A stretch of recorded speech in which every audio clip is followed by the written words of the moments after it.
Here, you'll find all the essential vocabulary to speak about this topic at an advanced level with confidence and fluency. Hey everyone, and welcome to this deep dive. I think this one is going to be really fascinating. We're going to be looking at China's tech rise. We hear all the time, made in China, but this goes so much deeper. It's about so much more than just manufacturing. And we've got a really interesting mix of sources for this one, too. Some great expert analysis. We even found a proverb that kind of sums up their whole approach to growth. And I think you're going to be surprised by some of the things we uncover. So are you ready to dive in?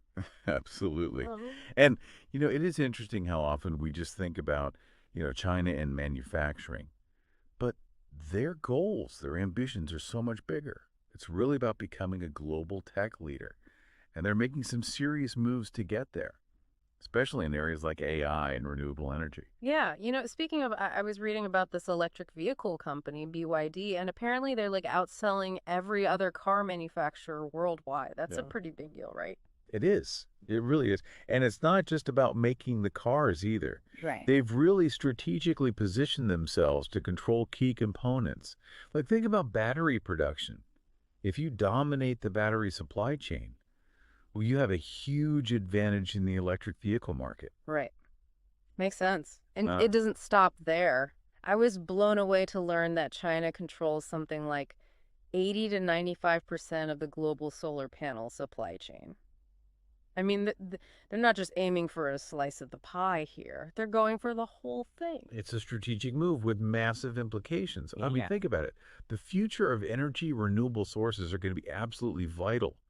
And by dominating solar panel production, China gains, significant leverage in shaping that future.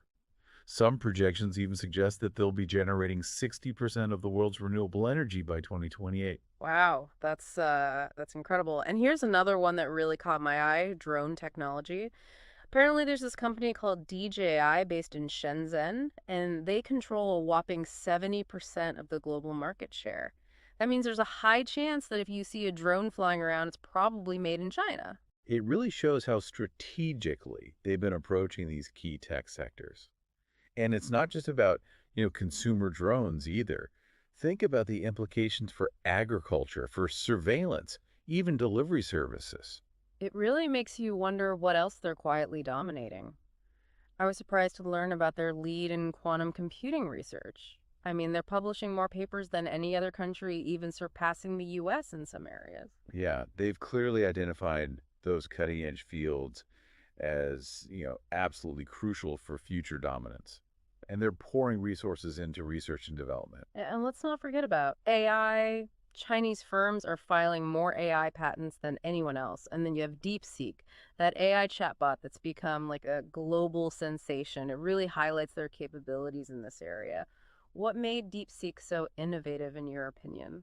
What's really fascinating about DeepSeek is that it achieved, these really impressive results despite limited access to the most powerful chips. So they had to be incredibly resourceful. They had to come up with, innovative workarounds and optimization techniques to overcome those hardware limitations. It's really quite impressive. Yeah, that's really interesting. It's almost like they're turning challenges into opportunities. And, this all seems to connect back to that Made in China 2025 initiative we talked about earlier. Can you remind us what that was all about? Right. So Made in China 2025 was this bold plan launched in 2015. It was all about transforming China from, a low-cost manufacturer to a real high-tech powerhouse. They set specific targets across 10 key technologies and broke those down into over 250 smaller goals. And I read that something like 86% of those goals have already been achieved, with some even exceeding expectations. It Yeah. really makes you think about the power of setting clear objectives and then pursuing them, Yeah. relentlessly. It's a testament to their long-term vision and strategic planning. Right. I mean, they identified the sectors they wanted to dominate, and they methodically put the pieces in place to achieve those goals. So how did they do it? What's the secret sauce behind this remarkable success? Well, their approach is often described as state-backed capitalism, which might sound a bit confusing at first, Mm-hmm. but basically it means the government plays a very active role in shaping the direction of the economy. They direct research, they provide funding, and they actively guide industries towards innovation. So it's not just about letting the free market, run its course. Yeah. They're strategically directing resources and setting priorities. Exactly. They have attracted top researchers from all over the world. They've encouraged joint ventures between foreign and Chinese companies, and they've created a clear research and funding agenda. I mean, we're talking about trillions of dollars being poured into these efforts. Wow, that's a massive commitment. But it hasn't all been smooth sailing, right? There's been quite a bit of controversy surrounding this approach. Absolutely. There have been concerns about intellectual property theft and allegations of unfair competition, and some countries have responded with sanctions and restrictions trying to, limit China's access to certain technologies. Which brings us to another remarkable aspect of China's rise, their resilience. They seem to have a knack for adapting and overcoming obstacles. There's this old proverb that captures this perfectly. Life always finds its own way out. They face challenges, but they've consistently found ways to adapt and move forward. A perfect example of that is Huawei. They were once dominant in 5G equipment and mobile phones, but then they were hit with those severe U.S. sanctions. What happened next? What they did next was incredibly impressive. They pivoted into microchip manufacturing. And despite all those restrictions, they managed to become a major player in that space. Remember that advanced microchip phone they released in 2023? It defied all expectations, showing they could innovate even under immense pressure. Yeah, it's like they thrive on challenges. It reminds me of DeepSeek again. They achieve those impressive results despite not having access to the, most advanced chips, finding ways to innovate within those constraints. Yeah, it speaks to their resourcefulness and their determination. They're not easily deterred. So we're seeing this pattern of strategic planning, government support, and this remarkable resilience. And it's clearly having a, significant impact on the global tech landscape. Without a doubt, DeepSeek's emergence was a real wake-up call for many in the U.S. tech industry. It really highlighted the need to step up their game and invest more in research and development. And then there's TikTok, a non-U.S. social network that's achieved unprecedented success. It's facing some challenges now, but its impact is undeniable. I think it made people realize that global dominance in tech is no longer a given. Right. And we can't forget about companies like Shein and Temu. They're emerging as serious contenders in e-commerce. They're leveraging China's manufacturing strength and combining it with, this innovative app technology. Yeah, it seems like China's rise is shaking things up on a global scale. But it's not all smooth sailing for them, right? They still face some significant obstacles. Of course. While their progress has been, really remarkable, they're still lagging behind in some areas like advanced chip making. Yeah. And the sanctions are definitely having an impact. Yeah, and the U.S. and its allies are investing heavily to maintain their technological edge. I mean, we're talking about hundreds of billions of dollars being poured into chip technology and AI infrastructure. It's a high-stakes race, and both sides are, pulling out all the stops. It's really fascinating to watch. Mm-hmm. What we're witnessing is the emergence of a new high-tech leader, one with ambitious goals, deep pockets, and a willingness to play the long game. It's an incredible story unfolding before our eyes, and the outcome is far from certain. But what we've seen so far is, a really remarkable display of strategic planning, government support, and an almost relentless pursuit of innovation. It raises some important questions about the future of the global tech landscape. How other nations can compete with this model. It's a wake-up call for the world to step up its game. Yeah, it is a real eye-opener to see how strategically they've been approaching, all of this. But speaking of strategy, what about that state-backed capitalism thing? Could you maybe break that down a bit more for us? I mean, I get the general idea, but... Yeah, you're right. It is a bit of a mouthful, isn't it? Yeah. I think a good way to picture it is like this: the government acts almost like a conductor for an orchestra. They set the tempo, they decide which instruments get the spotlight, and they make sure everyone is working, towards a common goal. Okay, I think I'm starting to get the picture. So it's not just about throwing money at tech companies randomly. It's about carefully guiding them, in a specific direction. Exactly. Like, remember when we talked about them attracting, top researchers? Hmm. They offer incredible incentives, world-class facilities, and these really clear research goals Hmm. that are aligned, with national priorities. So they're basically creating this ecosystem where innovation is almost, I don't know, inevitable. Yeah, in a way, yes. Yeah. And they're not afraid to flex their financial muscle either. I mean, they've invested trillions in research infrastructure, Hmm.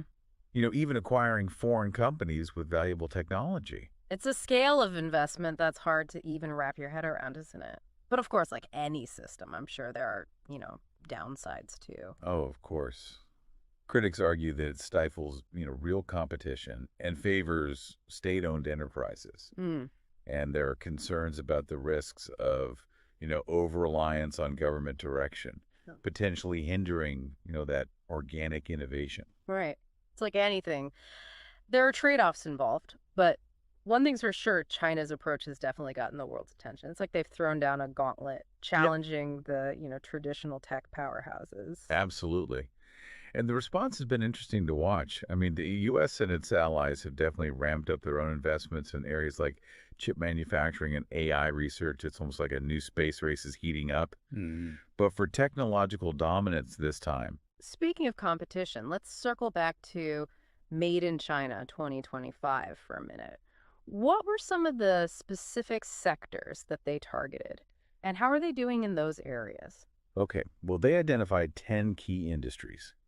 Everything from robotics and aerospace to, new energy vehicles and advanced medical devices. And as we mentioned earlier, they're already making significant headway towards a lot of their goals. So it sounds like they're aiming for like a complete transformation of their economy, not just, catching up, but actually surpassing other nations in those key technological fields. Exactly. And it's not just about domestic dominance. They have their sights set on, becoming global leaders and setting standards and exporting their, technological know-how. It's a pretty audacious vision, wouldn't you say? I mean, they're taking on some of the most, established players in the world. It is audacious, Hmm. but they're also being very strategic about it. They're focusing on areas where they see, those clear opportunities to really leverage their strength, like manufacturing capacity and their access to vast amounts of data. I guess that makes sense. It's not about winning every single battle. It's about choosing, the right battles to fight. But let's not forget about those challenges they're facing. You mentioned the sanctions earlier and the intense competition, from other countries. Yeah, those are definitely significant hurdles. I mean, access to advanced chip technology, for example, is a major bottleneck. Uh-huh. But as we've seen time and time again, they're incredibly resourceful and determined to find solutions. Yeah, it really highlights their long-term thinking, doesn't it? They seem willing to, accept those short-term setbacks in pursuit of those bigger, more ambitious goals. That's a key takeaway here. They're playing the long game, and they're not easily discouraged. They've already demonstrated a remarkable ability to adapt, to overcome obstacles, and, just keep pushing forward. And this Made in China 2025 plan, it's really more like a roadmap, isn't it? A vision for the future that they're steadily working towards. It's more than just a roadmap. It's a statement of intent. It's their way of signaling to the world, we're here, we're serious, and we're not going away. So what does all this mean for the rest of the world? How should other countries, businesses, even individuals respond to this like seismic shift in the, technological landscape? That's the million-dollar question, isn't it? It's a wake-up call for everyone. We can't afford to be complacent or, underestimate the scale of China's ambition. Yeah, it's definitely a call to action. But Yeah. what kind of action, should we be taking? Well, for starters, I think we need to invest more in our own research and development, particularly in those crucial areas like advanced chip manufacturing and artificial intelligence. We need to foster an environment that encourages innovation, entrepreneurship, and collaboration. So it's not just about, competing with China. It's about raising our own game, pushing the boundaries of what's possible. Precisely. We need to focus on our strengths, identify areas where we can excel, and be willing to, take risks.